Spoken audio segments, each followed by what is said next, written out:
Juan Luis, buenos días, a ti muchas gracias. ¿Me confirmas si hay buen retorno? Perfectamente, te vemos perfectamente y te escuchamos muy bien. Muchas gracias, Daniel. Te agradezco mucho. Y me confirma si ven allí pantalla. Vemos la pantalla, no en modo presentación. Si te fuera posible ponerlo en modo presentación. Perfecto. Ahí, perfecto. Estamos listos. Adelante. Hello everyone. Buenos días a todos.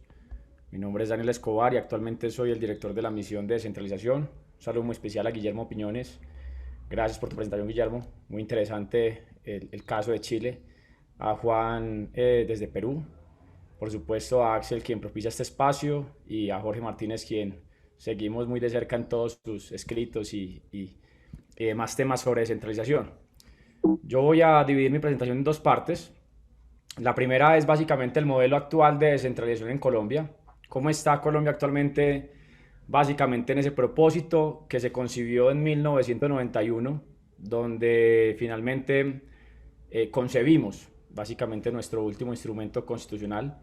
Y lo segundo, la misión de descentralización, por qué se estructura hoy una misión de descentralización.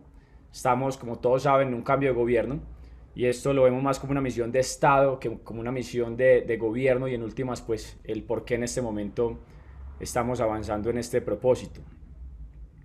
Y yo quisiera arrancar básicamente por un modelo actual. Uno no puede desconocer básicamente unos elementos básicos de topografía, de demografía, de básicamente de esos elementos claves del país.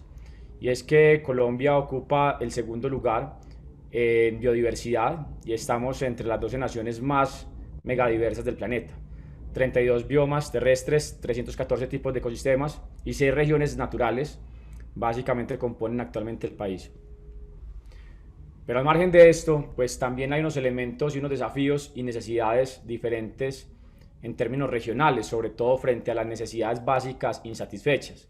Y aquí lo que vemos son tres Colombias en tres momentos diferentes: 1993, 2005, 2018, donde lo que vemos es que entre 1993 y 2018 la incidencia de necesidades básicas insatisfechas bajó de 37,2% a nivel nacional a un 14,3%. No obstante, muchos municipios permanecen con niveles superiores al 80% y, como vemos, sobre todo perviven en la periferia del país. Por eso, hoy el reto es aún mayor de cómo incorporar finalmente esas heterogeneidades territoriales que existen actualmente en Colombia. Y es que hay multiplicidad de divisiones territoriales que implican desafíos en la gobernanza territorial en Colombia. Nosotros no solamente tenemos departamentos como un primer, digamos, nivel de gobierno, o sea, está la nación, los departamentos, los municipios, sino que también existen territorios colectivos de comunidades negras, ah, afrodescendientes, raizales y palenqueras. Existen resguardos indígenas en el país y adicionalmente hay unas áreas protegidas que finalmente son las que vamos visualizando. Aquí vemos ya los municipios, vemos como tal las áreas protegidas y encontramos pues también los territorios colectivos de esas comunidades que previamente les mencionaba en el territorio colombiano. Entonces, pues el gran reto es cómo esa heterogeneidad, esa gobernanza multinivel, pues finalmente se logra apropiar finalmente en una nueva descentralización. Y es que en Colombia hay tres variables en términos de descentralización. Nosotros en el 91 decidimos que éramos un país unitario, no obstante esas diferencias, con descentralización y autonomía territorial. Y esa autonomía territorial normalmente pues va en una tensión permanente entre una mayor autonomía, sobre todo en términos de fiscalidad, y un principio constitucional de reserva legal. Es decir, que sobre todo es la ley quien va definiendo la forma en que deben adoptar los departamentos y municipios como principales niveles de gobierno, pues esas lógicas constitucionales y legales. Al margen de esto, hoy Colombia tiene 32 departamentos, dentro de ellos tiene 1.103 municipios y pues la primera elección popular que tuvimos, por ejemplo, en términos de descentralización política, fue en el año de 1988, incluso antes de la Constitución del 91. A partir de la Constitución del 91, la abstención en las elecciones municipales ha tenido una tendencia a la baja en términos de descentralización política, tal como lo vemos en esta gráfica, llegando actualmente en el 2019 al 39%, básicamente de un porcentaje de abstención en la elección de gobernadores y alcaldes. Por otro lado, tenemos una descentralización administrativa en el modelo actual. Básicamente hay unos instrumentos de planificación entre el Plan Nacional de Desarrollo, unos planes departamentales de desarrollo y unos planes municipales de desarrollo.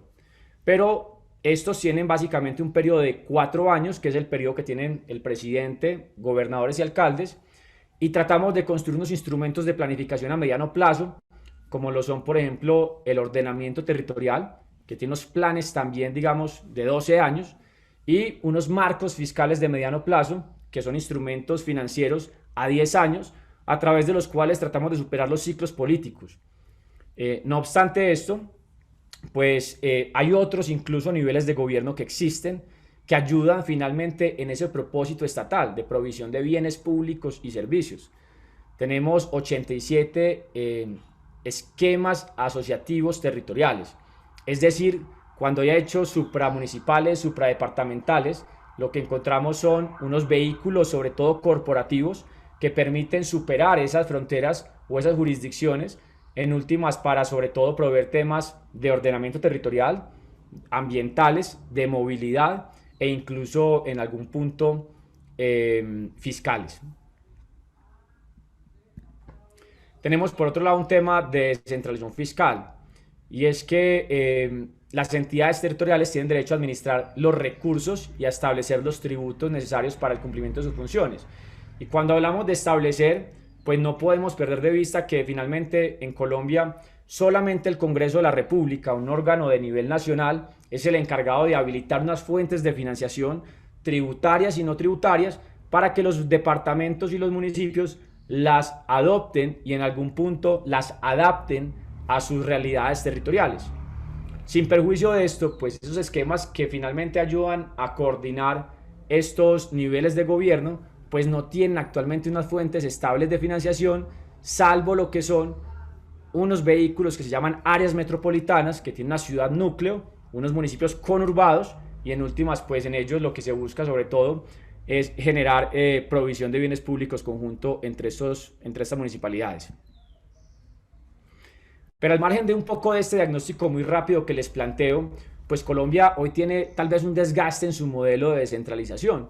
Y es por eso por lo que hoy se concibe una nueva misión de descentralización. La última que tuvimos fue en el año 91-92 con el exministro Eduardo Biesder, y previamente tuvimos incluso una en el 81 con este mismo exministro, donde sobre todo se plantearon unas avenidas en términos de fiscalidad. Hoy Colombia, ¿cuáles son los principales retos? Nosotros hemos mapeado sobre todo 5 retos. Uno en términos de competencia, y es que cuando tenemos sobre todo constitucionalmente 3 niveles de gobierno, nación, departamentos, municipios, pero también incluso la Constitución habla de que los grupos indígenas pueden constituir entidades territoriales, pero también incluso puede haber un nivel superior al departamental, que llamamos regiones. Pues en últimas, esta Constitución no ha terminado de desarrollarse para saber exactamente cuál es el alcance de estos dos modelos. Uno supradepartamental y otro incluso dentro de las municipalidades y entre municipalidades o entre departamentos, como lo hemos evidenciado en esta misión, pues que plantean, sobre todo en temas étnicos, unas realidades diferenciales entre incluso departamentos o municipios. Nosotros tenemos sobre todo 31 sectores identificados, 13 particularmente donde hay un traslape de competencias, donde hay tal vez una agregación por encima de lo lógico en términos de competencias, o donde incluso hay ausencia de competencias. ¿Qué quiero decir con esto? Que más allá de lo que una ley concibe sobre la garantía de los derechos o la provisión de unos bienes públicos, y sobre todo con las nuevas dinámicas económicas y tecnológicas sobre todo, pues Colombia ha ido generando unas leyes que dice garantice estos derechos, garantice esta provisión de bienes públicos, pero no dice quién es el encargado de esa provisión o ese derecho constitucional.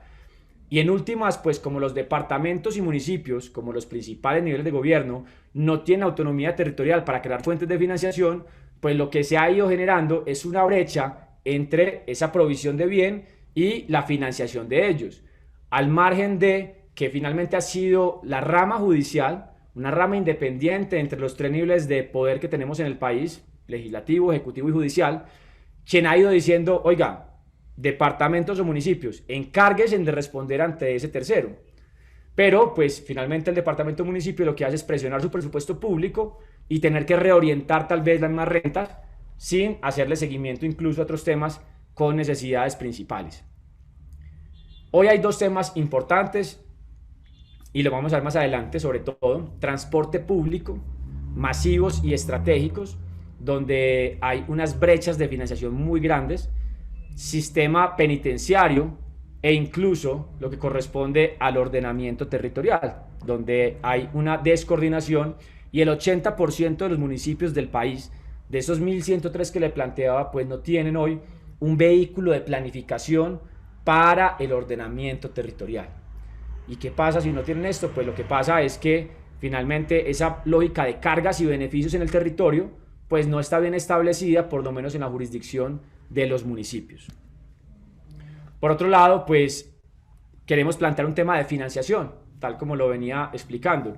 En términos de que hay unos avances, por supuesto, no podemos desconocer que hay un fortalecimiento de las entidades territoriales para asumir mayor capacidad de gasto de inversión. El gasto de inversión de los municipios y departamentos representa un 69% del gasto de inversión total del país a datos del 2020, pero existen unos retos porque la última reforma que tuvimos de tributos territoriales fue en 1983, con unos elementos en el 86, pero si nos damos cuenta en el 91, que incluso cambiamos nuestro modelo económico, no hubo una compilación ni una actualización de esos instrumentos de financiación tributarios para los departamentos y municipios. Por eso hoy nuestras normas son anacrónicas y pues parte del reto de esta misión es cómo logramos actualizar y compilar en términos de volver, por supuesto, mucho más sofisticadas y bajo un principio de beneficio estas fuentes de financiación. Estamos analizando un tema de arquitectura institucional y es que finalmente pues un plan estratégico implica poder diseñar organizacionalmente la forma en que se va a concretar ese plan estratégico, pero ahí pues tenemos unos índices, puntualmente un índice de desempeño institucional, el cual nos ha permitido leer cuáles son los avances en esa arquitectura, donde hay mayor disponibilidad de información sectorial y poblacional para las políticas públicas y una implementación de sistemas de gestión en las entidades territoriales. Pero también unos retos en reducir brechas de capacidades, unificar sistemas e instrumentos y buscar concurrencia y coordinación en los arreglos institucionales. El cuarto componente que estamos analizando es un tema de Estado abierto y participación ciudadana, y es que nos hemos un poco mal acostumbrado a que sean los entes de control quienes se encarguen de hacer control a la inversión pública, a la gestión de ingresos, pero no la ciudadanía, por falta de pedagogía, pero también por falta de habilitar esas fuentes de información, en última esa reportería por parte de los diferentes niveles de gobierno, de una forma mucho más plana y de una forma mucho más pedagógica. Hemos tenido avances, pero hay unos retos que persisten en términos de las brechas entre la gestión nacional y territorial en transparencia, participación ciudadana, rendición de cuentas, porque pues los 1.103 municipios, 32 departamentos, casi que le rinden cuentas por la lógica sectorial a cada ministerio a nivel nacional, y eso lo que genera son desgastes e incluso duplicidad en la reportería que se hace a nivel territorial. Y finalmente un tema étnico, descentralización y territorios indígenas, donde también hay avances de los 257.168 millones de pesos de asignación especial para esos territorios, pues hay una ejecución baja, pero adicionalmente sobre todo hay una falta de desarrollo normativo para entender cómo funcionan estos grupos indígenas, si son otro nivel de gobierno con mayor autonomía, pero adicionalmente cómo se articulan y cómo se armonizan con los otros niveles de gobierno en el país. Este es un esquema de cómo hemos tratado de abordar básicamente esos retos. Entonces les mostraba básicamente que hemos avanzado. No podemos desconocer que desde el 91 pues los municipios y departamentos tienen mayor autonomía en términos de descentralización política, administrativa y fiscal, pero es un modelo agotado porque aún sigue siendo tal vez muy centralista frente a las expectativas territoriales. Y hay 12 sectores donde les contaba, hay traslape de competencia o ausencia de competencia, y les pongo un ejemplo. El año pasado la Nación dijo, vamos a encargarnos de que el acceso al Internet sea un derecho fundamental, pero no estableció quién era el competente de responder por ese servicio o ese bien público, ni tampoco la fuente de financiación que se iba a encargar de respaldar esa inversión, al punto que queda simplemente como una norma, pues con un propósito especial, pero sin un alcance lo suficientemente contundente para desarrollar ese acceso al Internet. Hoy hemos priorizado dos sectores, ordenamiento territorial y transporte público, pues sobre todo porque son tal vez los que tenemos con mayores retos en términos de fuentes de financiación, pero sobre todo de organización territorial. Y esto tiene dos miradas, una sectorial. Entonces vamos a mirar educación, salud, saneamiento básico, agua potable, vivienda, entre otros, y una mirada territorial en términos de pues esa heterogeneidad, pero también en términos de esos niveles de gobiernos que existen actualmente. Nosotros hemos decidido adoptar un concepto de la OCDE bajo un estudio que hubo en 2019, y lo que dice un poco es, oiga, Colombia es supremamente diverso, tal vez eso le pasa a todos los países de América Latina, son supremamente diversos, pero Colombia ha ido avanzando en tratar de crear normas asimétricas de acuerdo a esa heterogeneidad territorial. Entonces hoy tenemos normas, por ejemplo, frente a las ciudades capitales del país. Hoy tenemos normas frente a una lógica de categorías municipales. Hoy tenemos normas, por ejemplo, asociadas a un tema departamental. Más allá de eso, pues sí sentimos que lo que principalmente describe los municipios y departamentos es una ley que se concibió en el 2000 y que buscaba, sobre todo en la crisis de finales de los 90, comienzos del 2000, pues ponerle límites a los municipios y departamentos. Hoy estamos tratando de replantear ese concepto, donde solo se analizaban dos variables, población y los ingresos recurrentes que tienen los municipios y que son de libre destinación, para buscar una tipología de entidades territoriales mucho más amplia, mucho más multidimensional, y que permita por lo menos tener unos vehículos normativos mucho más heterogéneos de acuerdo a esas realidades locales. Por otro lado, estamos mirando temas de fuentes de financiación, no solamente los tributos, sino que en Colombia existen unas fuentes que no son tributarias, las llamamos como unas compensaciones urbanísticas, y son producto del ordenamiento territorial. Existe, por supuesto, un sistema general de participación, de transferencia de recursos de la nación a los municipios, pero lo que alimenta ese sistema general de participación son ingresos corrientes de la nación que se componen por ingresos tributarios y que a su vez se detonan en el territorio. Entonces, pues más allá de esa lógica de redistribución para efectos de cerrar brechas, pues es importante evaluar cómo hacemos para generar incentivos para que los municipios y departamentos pues generen acciones orientadas a también mejorar la tributación nacional, por ende los ingresos corrientes y por ende la transferencia a el nivel subnacional. Por otro lado, hay un tema de límites en el uso de los recursos. Entonces hay municipios, departamentos que tienen unos retos en términos de inversión porque no pueden... Daniel, 3 minutos, por favor, muchas gracias. Gracias, Juan. Entonces hay unos municipios que no tienen como esa discrecionalidad para orientar recursos, pero con unas realidades muy diferentes a lo que la norma homogénea busca en el país. Y como les contaba, un tema de arquitectura institucional, gobierno abierto y participación ciudadana, y un tema étnico que estamos analizando. Hay unos elementos transversales sobre el monitoreo, seguimiento, control y evaluación del gasto público. Un tema de gobernanza multinivel, un tema del catastro, sobre todo porque el catastro tiene un arraigo muy importante desde la Constitución a los municipios. Esto fue un país que buscaba básicamente que los municipios fueran la primera línea frente a la provisión de bienes públicos, los departamentos se encargaran del control, la nación de la planificación, pero en 30 años de Constitución, pues lo que ha pasado es que hay una traslape de competencias entre todos los niveles de gobierno. Pero el catastro sigue siendo un vehículo con mucho arraigo a la municipalidad y pues como primer instrumento para temas de captura de valor del suelo para las entidades territoriales. Hay un tema de una avenida que hemos tratado de diseñar y es poderle decir a la nación, oiga nación, yo estoy listo para poder responder frente a esa provisión de bien público, frente al cumplimiento de esa función estatal, pero mire mis requisitos, mire mis condiciones, y esto lo llamamos un tema de delegación o descentralización por demanda.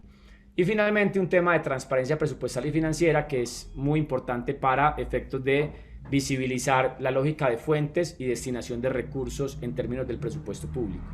Hemos identificado 3 pilares: sostenibilidad fiscal, ambiental y de seguridad alimentaria, equidad entre el cierre de brechas, pero también entre territorios, básicamente bajo una lógica de compensación entre ellos, y un tema de transformación digital, básicamente bajo una lógica que trae disruptivamente el concepto de los datos como factor de producción, aparte de la tierra, el capital y el trabajo, y pues los modelos de economía digital que se desprenden de ellos y que en últimas pues implican que la municipalidad, que recibe varias de esas externalidades negativas, pueda incorporar tributación a la economía digital, tributación incluso a temas ambientales en la lógica pigoviana o de internalizar las externalidades, más otros vehículos pues de financiación.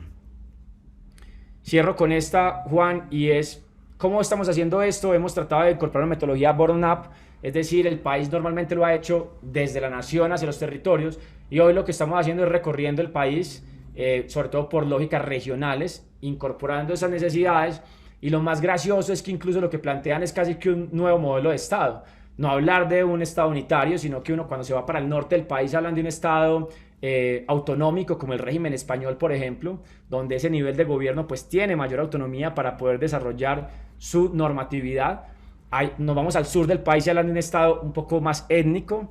Nos vamos para el centro del país y se hablan de estados federales. Entonces, pues el reto acá, sobre todo en esta misión, es cómo logramos desarrollar la constitución que en su momento concebimos, una constitución que fue supremamente legitimada, producto del ejercicio democrático, pero que en últimas pues permita reconocer esas diferencias y profundizar mucho más la autonomía territorial a partir de las capacidades y de esa nueva tipología de entidades territoriales que queremos construir, donde identifiquemos y generemos incentivos para esas entidades y pues logren tener mayores competencias, pero sobre todo fuentes de financiación y cerrar las brechas que existen hoy en la provisión de bienes públicos y servicios. Y con esto cierro pues, Juan, y gracias a todos por este espacio y súper atento a los demás compañeros que van a exponer. Gracias.